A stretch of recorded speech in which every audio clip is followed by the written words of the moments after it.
Καταρχήν πρώτα πρέπει να ευχαριστήσουμε τον Πανηγιάλιο για τη φιλοξενία, τον κύριο Ρέλα, τον οποίο έχουμε και πάρα πολύ καλές σχέσεις, αλλά και το σύνολο της οικογένειας του Πανηγιαλίου. Να πούμε ότι ήρθαμε εδώ για να προσπαθήσουμε να κάνουμε ένα restart στην φετινή μας χρονιά. Νομίζω ότι σε γενικές γραμμές σταθήκαμε αρκετά καλά, χωρίς όμως να έχουμε διάρκεια στην απόδοσή μας. Νομίζω ότι είχαμε ένα καλό πρώτο ημίχρονο, στο οποίο ακολουθήσαμε το πλάνο αρκετά καλά. Είμαστε πολύ ικανοποιημένοι από αυτό. Εκμεταλλευτήκαμε και κάποιους χώρους που βρήκαμε εκεί στο επιθετικό τρίτο και σε μια από αυτές τις φάσεις πετύχαμε ένα ρόγκολ, νομίζω, με το center for μας τον Λουτσιάν.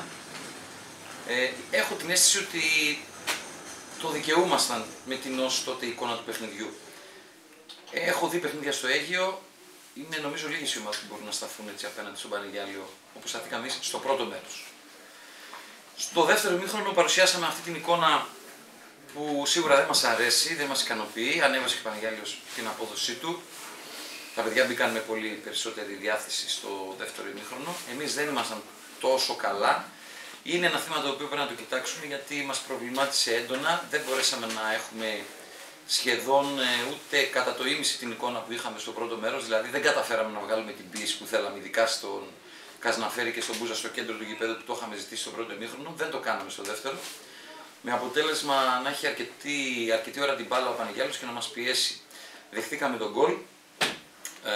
Περιμέναμε μια αντίδραση την οποία δυστυχώς από την ομάδα μας δεν την είδαμε. Όμως, για μια ομάδα η οποία προέρχεται από αυτό το σερί που προερχόμασταν εμείς, το γεγονός ότι καταφέραμε να κρατήσουμε το βαθμό μέχρι το τέλος είναι πολύ θετικό. Δεν ξέρω, νομίζω ότι έχουν χάσει ομάδες πολύ πιο έτσι, με μεγαλύτερους στόχους από εμάς. Εμείς καταφέραμε και κρατήσαμε το βαθμό, πίστευα θα είναι ένα καλό restart.